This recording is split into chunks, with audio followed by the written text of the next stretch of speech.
Bonjour à chacun, à chacune.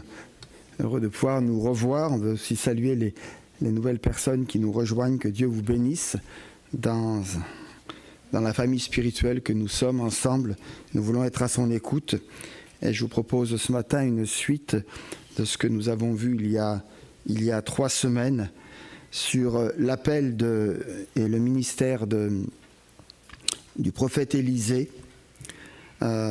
Souvenez-vous, avant que Élie soit enlevé de sa présence et qu'Élie rejoigne d'une manière miraculeuse, toute puissante, le Seigneur, eh bien le futur prophète Élisée avait posé une question, avait demandé une double portion de l'esprit qui habitait Élie.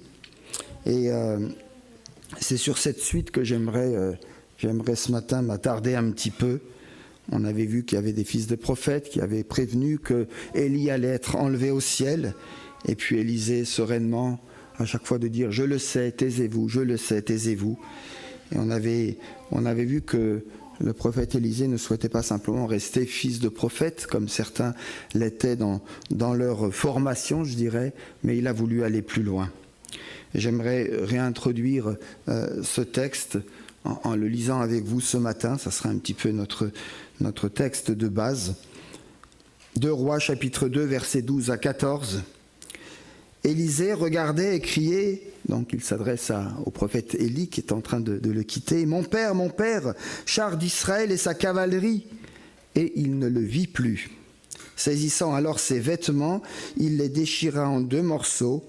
Il releva le manteau qu'Élie avait laissé tomber, puis il retourna et s'arrêta au bord du Jourdain. Il prit alors le manteau qu'Élie avait laissé tomber et il en frappa les eaux et dit « Où est l'Éternel, le Dieu d'Élie ?» Lui aussi, il frappa les eaux qui se partagèrent çà et là, et Élisée passa. Ici pour notre lecture. Comment servons-nous le Seigneur ?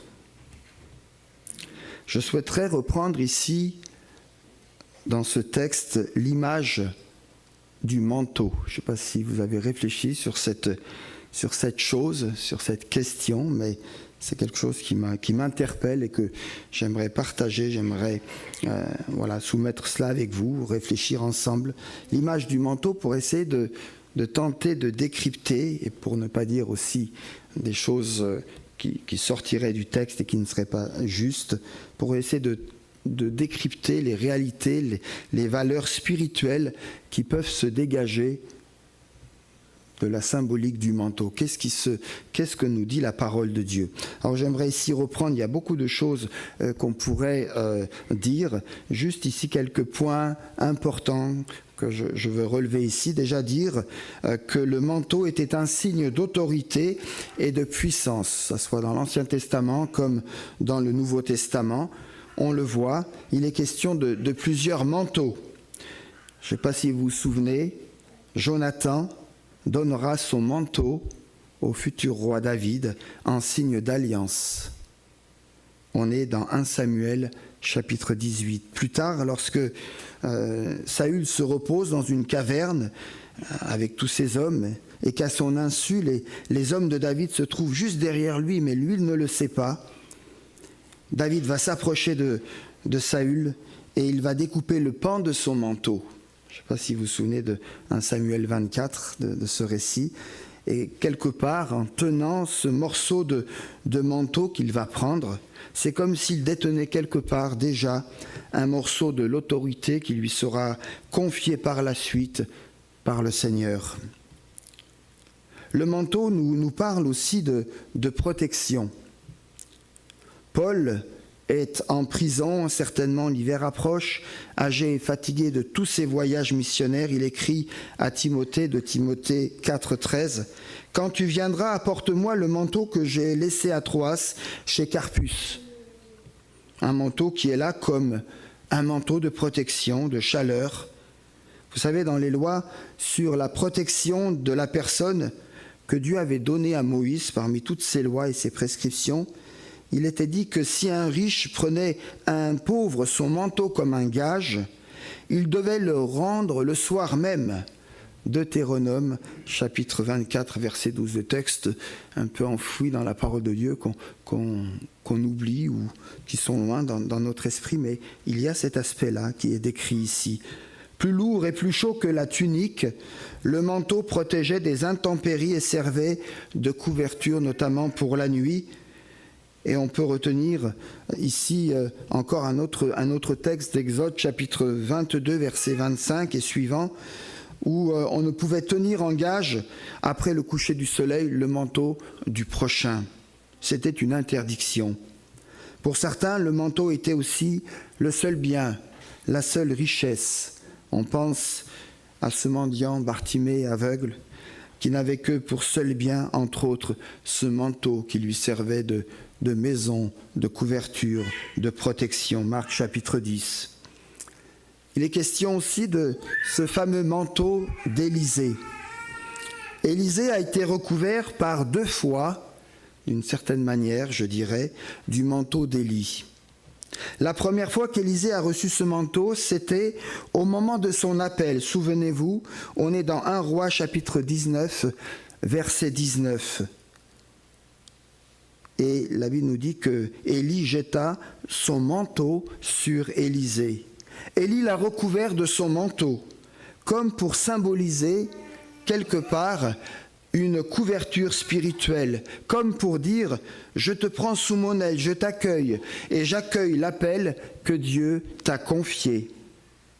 La seconde fois, d'une manière un peu plus symbolique, elle se passe au moment où Élie est cette fois-ci enlevé au ciel. C'est le temps du ministère. Après le temps de l'appel et celui de la formation où Élisée va se tenir aux pieds d'Élie, Élisée va relever le manteau qu'Élie avait laissé tomber. C'est le temps de rentrer dans son ministère, dans l'exercice de l'autorité spirituelle. Je vous renvoie à 2 Rois chapitre 2 à partir du verset 12, le texte que nous venons de lire. Mes amis, il y a un temps où le Seigneur jette le manteau de l'Esprit Saint sur nous. Il nous appelle, il nous forme, il nous met à part, il nous transforme. Et puis vient un jour où il nous faudra nous-mêmes, d'une manière symbolique, je dis cela, relever le manteau, saisir le manteau du service pour le Seigneur, en fonction de l'appel qu'il nous a donné, de la direction et du sens qu'il donne à notre vie. Le manteau d'Élisée. Il est question aussi dans la parole de Dieu du manteau de Jésus. On parle de Jésus et lorsqu'on évoque ses souffrances, notamment au moment où il est condamné, lorsqu'il est arrêté, Pilate, Caïphe, Hérode, on a tout un mouvement là dans ces textes, et puis on voit la souffrance, et puis on voit comment l'ennemi se déchaîne. Et puis il y a ces petites nuances qui sont là, avec ici entre autres les manteaux que Jésus a portés. Jésus a porté 2 manteaux. Dans Luc chapitre 23, à partir du verset 11, il est parlé du manteau de couleur éclatante d'Hérode. Je lis le texte. Après s'être moqué de lui et l'avoir revêtu d'un habit éclatant, il le renvoya à Pilate. Hérode renvoie Jésus à Pilate. Lorsque Pilate a appris que Jésus était galiléen, il l'envoya devant Hérode, puisque celui-ci était le chef de cette province en Galilée. Hérode ne trouve rien de mieux à faire que de prendre son propre manteau éclatant, le manteau du roi, le manteau du prince. Il prend ce manteau soyeux et il le met sur Jésus, comme pour se moquer de lui, entre autres. Certes, ce manteau était un manteau magnifique, lumineux. C'était le manteau du chef, le manteau du roi. Mais ce n'est pas ce manteau que Jésus voulait prendre et accepter. Quelques instants plus tard, Jésus allait porter un autre manteau. Le Seigneur a refusé la gloire des hommes. Et dans Matthieu chapitre 27, verset 28, il nous est dit, les soldats romains lui ôtèrent ses vêtements et le couvrirent d'un manteau écarlate. Ce n'est pas un manteau éclatant, mais c'est un manteau écarlate que Jésus a porté. À quoi la couleur écarlate vous fait-elle penser, nous fait-elle penser? C'est le manteau des légionnaires romains. Ce manteau n'avait rien à voir avec le manteau d'Hérode. Le manteau des légionnaires était une sorte de couverture. C'était un manteau épais, rugueux. Il y a là une symbolique très forte dans ce manteau écarlate que Jésus prend sur lui. Il n'est pas éclatant, ce manteau. Il est de couleur rouge qui nous rappelle la couleur du sang. Cette couleur écarlate, cramoisie, nous renvoie à la couleur du péché qui est décrite en partie dans le prophète Ésaïe chapitre 1 verset 18. Si vos péchés sont comme le cramoisi, ils deviendront blancs comme la neige. Dans ce manteau écarlate que Jésus a pris sur lui, il y a là déjà cette symbolique spirituelle du Seigneur qui se chargera de nos péchés.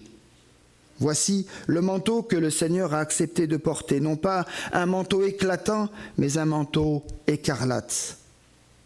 Je pense aussi à cette autre prophétie, une parole qui a été donnée à Jacob, où nous lisons, on est dans Genèse 49, « Jusqu'à ce que vienne le Shilo et que le peuple lui obéisse ». Une parole considérée ici comme ayant un sens messianique, faisant allusion à celui qui devait venir, le prince, le Messie. Et dans Genèse 49, versets 11 et suivants, la suite du texte nous dit « Il nettoie dans le vin son vêtement et dans le sang des raisins son manteau ». Cette prophétie a un autre accomplissement, mais déjà on peut voir dans ce manteau écarlate que Jésus a porté l'accomplissement de cette prophétie. Oui, le Seigneur Jésus a trempé son manteau dans le sang. C'est notre propre opprobre qu'il a porté, c'est notre péché qu'il a porté. Et puis on va maintenant voir d'autres manteaux qui sont peut-être plus parlants pour nous. Je pense, mais la liste n'est pas exhaustive, il aurait fallu encore défricher et chercher d'autres symboles, mais voilà quelques exemples que j'aimerais rappeler ici et qui nous parlent et qui est adressé à l'Église en fait, à l'Église de Jésus-Christ. Il est question aussi dans la parole de Dieu du manteau qui cache notre nudité. Jésus est celui qui nous couvre maintenant de son manteau. Jésus a porté notre manteau d'opprobre, mais il est celui qui nous couvre de son manteau. Nous avons besoin d'être couverts d'un manteau afin que notre nudité soit cachée.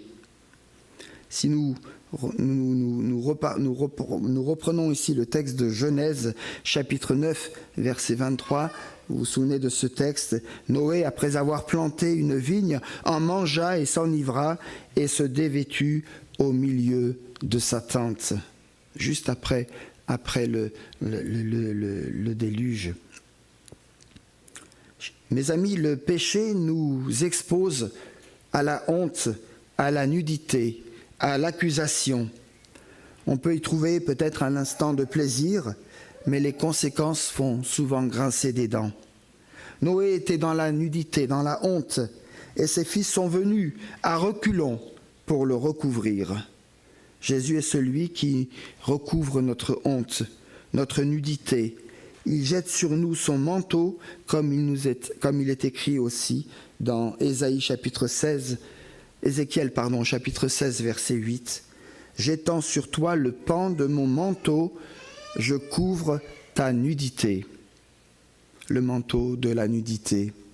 Le manteau qui couvre notre péché. Adam et Ève, après leur désobéissance, connurent qu'ils étaient nus et donc se sont cousus des feuilles de figuier pour se recouvrir. Ils s'en firent des ceintures pour se tenir devant Dieu et faire taire leur conscience qui les accusait.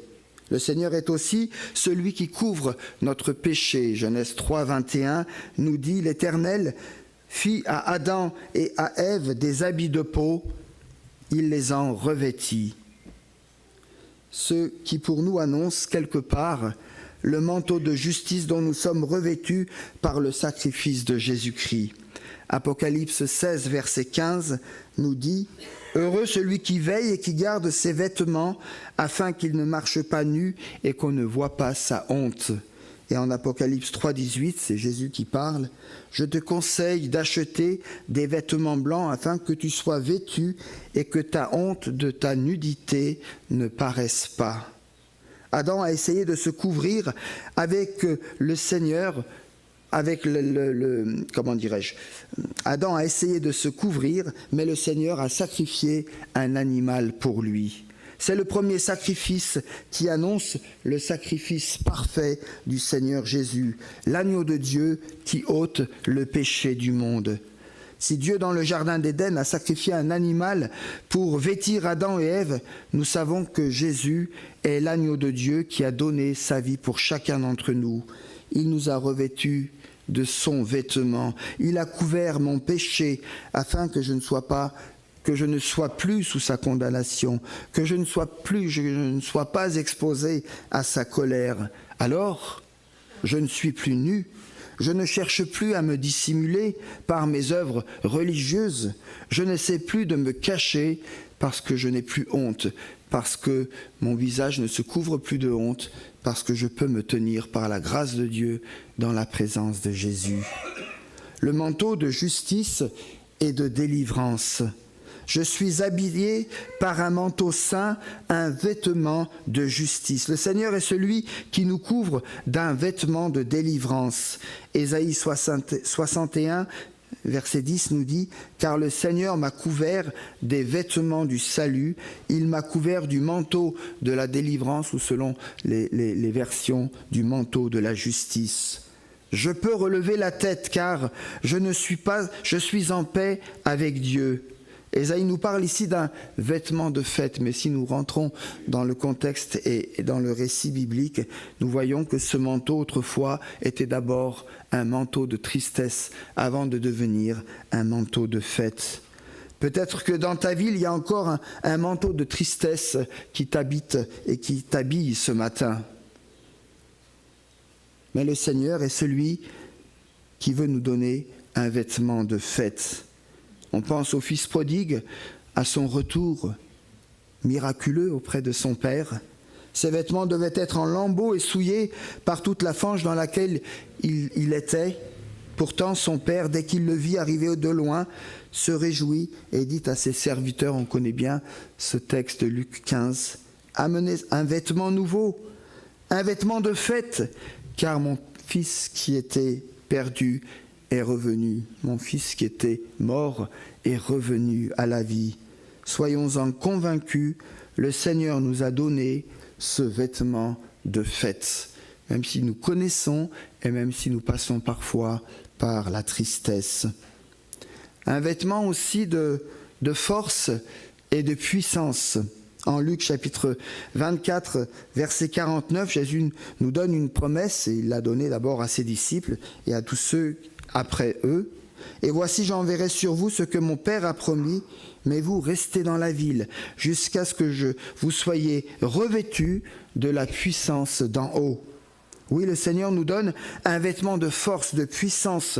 Le Saint-Esprit est l'image de ce manteau, de cette puissance que Dieu nous pose, que Dieu nous revêt sur notre vie, sur nos pensées. On pense à la description aussi peut-être de l'armure de la cuirasse du soldat que Paul décrit en Éphésiens chapitre 6, de l'Esprit de Dieu qui vient nous équiper. Mes amis, ce manteau de puissance est un manteau qui ouvre les portes du ministère, du service pour Dieu. Car comment servir Jésus-Christ autrement? Comment servir l'Évangile sans l'Esprit de Dieu? Nous lisons en Hébreux 12, à partir du verset 22. « Mais vous, vous êtes approchés de la montagne de Sion, de la cité du Dieu vivant, la Jérusalem céleste, des myriades qui forment les chœurs des anges, de l'assemblée des premiers-nés inscrits dans les cieux, du juge qui est le Dieu de tous, des esprits des justes parvenus à la perfection, de Jésus qui est le médiateur de la nouvelle alliance. Hébreux 12, versets 22 et suivants. Mes amis, nous sommes tous les premiers-nés des rachetés en Jésus-Christ. Il a fait de nous les héritiers de son royaume sur la terre et il veut nous donner cette double onction, cette double portion. Il nous demande peut-être de quitter certaines de nos habitudes pour aller de l'avant, au-delà du Jourdain, pour aller chercher ce que Dieu tient en réserve pour chacun d'entre nous. Cette onction-là, cette puissance-là, mes amis, ouvre les eaux du Jourdain, les eaux du service.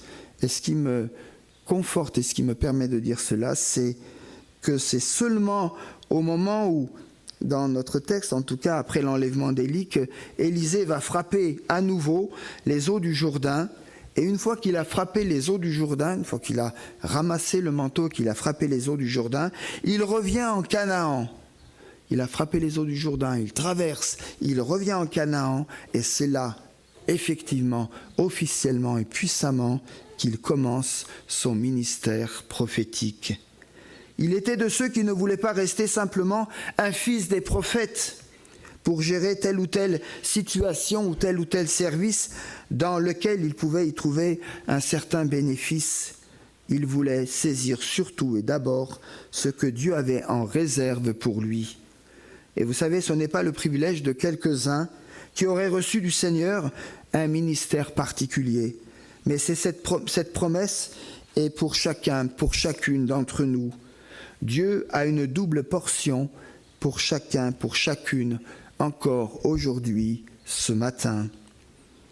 Il est question aussi du manteau d'intimité que nous pouvons avoir, que nous pouvons vivre avec le Seigneur. Je vous renvoie à ce beau texte d'un Roi, chapitre 19, où Élie est sur la montagne et où Dieu vient le visiter. Il est écrit: quand Élie l'entendit, juste avant cela, Élie venait de voir la manifestation de la puissance de Dieu. Et pourtant, le plus grand besoin du prophète était de renouveler sa relation avec le Seigneur. Il avait besoin d'une démonstration de la puissance du Seigneur et d'être assuré qu'en dépit de tout ce qui venait de se passer, le Seigneur était toujours le maître de la situation. Et c'est exactement ce qui est arrivé.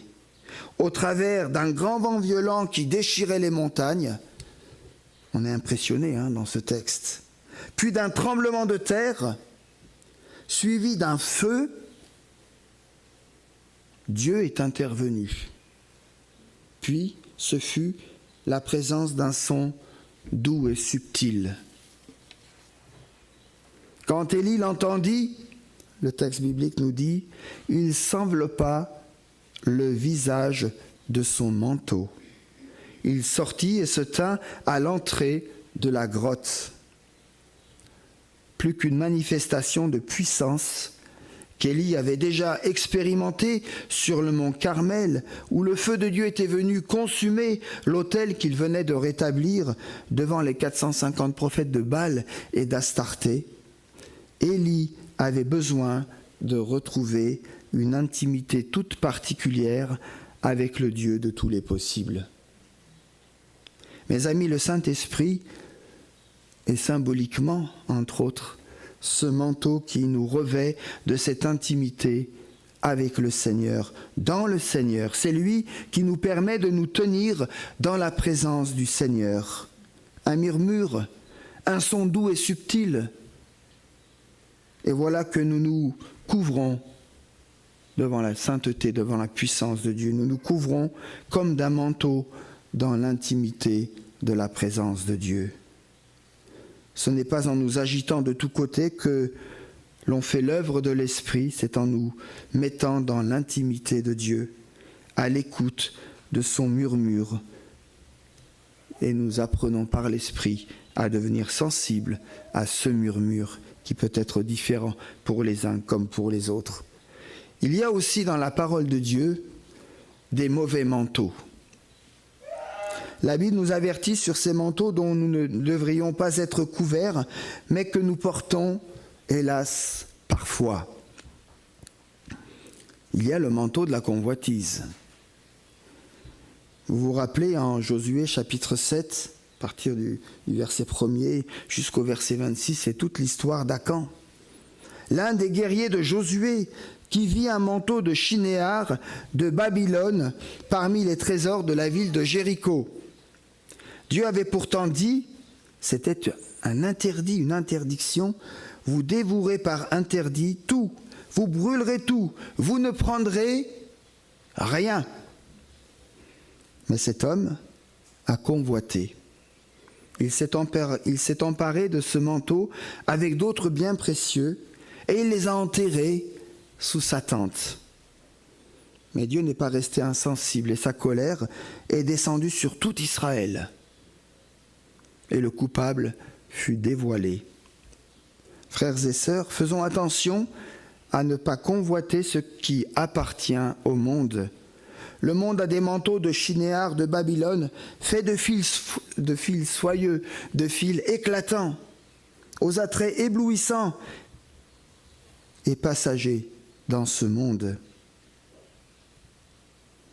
Et le Seigneur nous dit, ne touche pas à cela, ne te revêt pas d'un tel manteau. Malheureusement, il nous arrive que parfois, nous cédons à cette convoitise, aux attraits éblouissants, et au lieu de porter le manteau de l'onction des hommes et des femmes de Dieu, certains préfèrent garder l'un de ces manteaux compromettants, aux conséquences parfois désastreuses. Veillons à notre ou à nos garde-robes pour que ceux-ci restent parés de vêtements qui honorent et réjouissent le Seigneur. Il y a aussi des manteaux que j'appelle cache-misère. Il y a de ces manteaux que parfois, les chrétiens aussi doivent fuir. Je pense, entre autres, sans vouloir déformer le texte, à Bartimée, Marc, chapitre 10. Lorsque Jésus est sur le point de quitter Jéricho, Bartimée, mendiant et aveugle, interpelle le Seigneur sur le bord du chemin. Et le récit biblique de nous dire, plusieurs lui faisaient des reproches pour le faire taire, mais il criait d'autant plus fort, « Fils de David, aie pitié de moi !» Malgré la foule nombreuse et le peu d'intérêt qu'on lui portait, Jésus l'entend et s'arrête. Quand le Seigneur l'appelle, les gens qui lui disaient de se taire sont confondus. Et c'est eux qui se taisent du coup. Et ils sont obligés de lui dire, prends courage, lève-toi, il t'appelle. Que fait Bartimée ? Il laisse derrière lui son manteau miséreux, son cache-misère. Que représente le manteau de Bartimée ? À cette époque, c'est différent pour nous aujourd'hui, mais il faut le savoir, à cette époque, les aveugles portaient un manteau, ce qui permettait de les reconnaître, de les identifier, pour qu'ils reçoivent entre autres l'aumône. En se dépouillant de son manteau, Bartimée se dépouille de sa situation d'aveugle et de mendiant. Il abandonne et renonce à sa seule source de revenus. Il manifeste qu'il veut changer d'identité, d'attitude, et c'est son manteau qui lui permet d'être reconnu. Alors, il veut laisser ce manteau. Maintenant que Jésus passe, il peut l'abandonner. Il peut, par la grâce de Dieu, se relever et suivre Jésus, non pas au bord du chemin, mais sur le chemin, parce que Jésus est le chemin, la vérité et la vie. Il décide de sortir du rejet, de l'amertume, de la crainte des hommes, du jugement, de la culpabilité, de sa propre justice, de sa propre religion, de son lit dans lequel il était enfermé. Voyez-vous, c'est terrible de voir des personnes qui portent sur eux le manteau de Bartimée. Ils traînent encore leur misère. Autrefois, ils avaient un manteau cache-misère, c'était leur vie sans Dieu. Pourtant, Jésus a fait irruption dans leur vie et les a rétablis dans leur dignité d'homme, de femme. Il les a revêtus de son manteau de fête, de délivrance, de justice. Mais alors pourquoi traînent-ils ce vieux manteau encore sur eux ? On se pose des questions. On est peiné de voir qu'ils portent encore sur eux ce manteau du passé. Un manteau qui les retient inévitablement prisonniers. Mes amis, soyons vigilants sur nous-mêmes et attentionnés à l'égard des autres.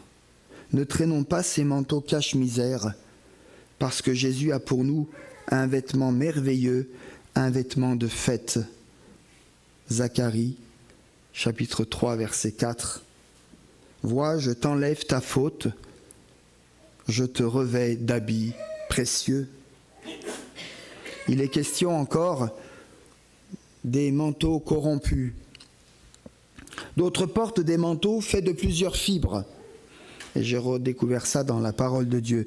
Parmi les lois religieuses et morales que Dieu avait prescrites à Moïse, l'une d'entre elles interdisait la confection, pour ceux qui confectionnent encore les manteaux, je ne sais pas, interdisait la confection des manteaux faits de plusieurs fibres.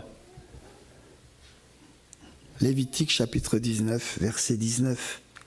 Parfois, il nous arrive de créer des manteaux d'apparence chrétienne, religieuse, faits de plusieurs fibres, des fibres de Dieu mêlées à celles des hommes. On essaie alors de faire quelque chose avec ce décor, en essayant d'être cohérent avec tout cela, mais ce ne sont pas les manteaux de l'esprit que nous revêtons alors. Et Dieu dénonce ces manteaux. Nous ne pouvons pas porter ces manteaux corrompus. Le manteau de l'esprit qui nous habite, qui nous habille jusque dans les profondeurs de notre cœur est un manteau qui ouvre les portes à une vraie vocation, à une vraie consécration, à une vraie communion avec le Seigneur. Il y a encore aussi les manteaux rapiécés ou en lambeaux. Vous connaissez la parabole du manteau rapiécé qu'on trouve en Luc chapitre 5, verset 36. Voici des personnes qui portent des manteaux rapiécés toute leur vie. Ils découvrent Jésus-Christ et un jour leur vie qui était déchirée est totalement transformée. Et on a envie de dire Amen, Alléluia, merci Seigneur. Mais leur façon d'aborder l'évangile est de prendre et d'y découper les pièces qui pourraient correspondre à leurs propres besoins seulement, à leur propre satisfaction. Alors ils essayent de les coller, de les rapiécer. En fait, ils n'ont pas envie de se débarrasser de leur ancienne vie. C'est le peuple d'Israël, encore esclave, qu'il ne l'est plus. Et quand il arrive en terre promise, il se retourne en disant « Oui, mais en Égypte, on avait. » Mais que dit le Seigneur ? Si vous mettez une pièce d'étoffe neuve sur un manteau déchiré, la pièce neuve emportera le reste et la déchirure sera pire. Nous ne pouvons pas mettre des morceaux de l'Évangile en les appliquant comme des sparadraps sur notre vie. Débarrassons-nous, si ce n'est pas encore le cas, de notre vieux manteau et revêtons le manteau de justice. Je me réjouirai en l'Éternel, mon âme sera ravie d'allégresse en mon Dieu, car il m'a revêtu des vêtements du salut, il m'a couvert du manteau de la délivrance. Ésaïe 61, verset 10. Quel beau verset! Quel beau verset! Il y en a des manteaux. Le manteau de la contrefaçon. Je pense à ces faux prophètes qui viennent sous des apparences trompeuses. Les vrais prophètes les dénoncent, entre autres dans l'Ancien Testament, qui viennent sous des apparences trompeuses, vêtus de manteaux de brebis, et qui sont en fait des loups ravisseurs. Ils se cachent derrière une apparence de douceur, mais le motif qui les anime n'est pas d'honorer le Seigneur, encore moins de conduire l'Église dans la sanctification ou encore de proclamer l'évangile du salut et de la grâce. Ils utilisent la parole de Dieu, non pour éclairer les autres, mais pour appuyer leurs propres convictions afin de dépouiller le peuple de Dieu. Méfions-nous de ceux qui portent de tels manteaux. Soyons vigilants pour nous laisser toujours saisir par la parole de Dieu qui doit demeurer cette lampe à nos pieds et cette lumière sur notre sentier. Méfions-nous des contrefaçons, soyons vigilants. quand l'Église n'est plus capable de discerner, elle est alors exposée à des hontes et à des tragédies. Que Dieu nous vienne en aide et que Dieu nous garde. Alors un mot de conclusion. Christ a accepté de porter sur lui non pas le manteau éclatant, mais le manteau écarlate que nous avons vu tout à l'heure, afin que notre nudité soit couverte, afin que nous ne soyons plus sous la condamnation, mais que nous puissions recevoir un manteau de justice, un manteau de puissance, un manteau de joie pour glorifier le Seigneur. Si Dieu lui-même nous couvre de sa miséricorde pour ôter notre péché, et si nous nous tournons sincèrement vers lui, alors le tentateur, l'accusateur des frères n'a plus de prise sur nous. Il a définitivement perdu, et il est perdu. Comme le dira et l'écrira dans son ouvrage, Anne Lécu écrit dans son ouvrage « Tu as couvert ma honte », voici ce qu'elle dit.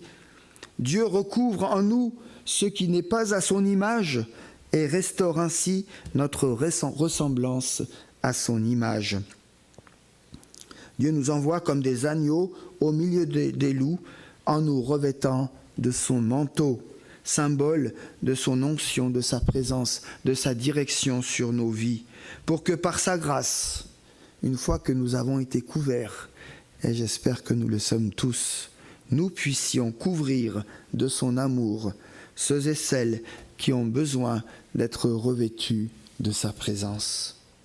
Le Seigneur nous envoie pour couvrir le malheureux, couvrir celui qui pleure, celui qui est dans une vie de honte, de dénuement, de confusion, afin de partager notre manteau avec celui qui est dépouillé. Voilà le principe par lequel nous devons exercer notre ministère, notre vocation, notre service en tant qu'enfants de Dieu. Voilà l'esprit qui doit nous animer et nous motiver. Alors voilà l'esprit qui doit, on peut mettre un petit E comme un grand E. Voilà l'esprit qui doit nous animer et nous motiver. Voilà l'esprit pour moi de Pentecôte. Alors que Dieu nous bénisse, que Dieu nous aide à faire le tri, s'il y a du tri à faire, et que nous soyons encouragés aussi à persévérer dans notre marche avec le Seigneur, sachant qu'il prend soin de nous, il nous revêt de sa présence. N'oublions pas l'intimité avec lui, la lecture de sa parole, et puis n'ayons pas honte, n'ayons pas peur de vivre et d'annoncer l'Évangile. Amen. Voilà quelques rappels pour nous encourager. Je vous propose encore un dernier chant avant de passer aux annonces. Reçois ma vie, un chant qui nous engage, un chant qui est aussi un témoignage de ce que nous avons peut-être déjà offert au Seigneur, mais nous voulons ce matin encore lui dire « Reçois ma vie ». Voilà, je vous invite.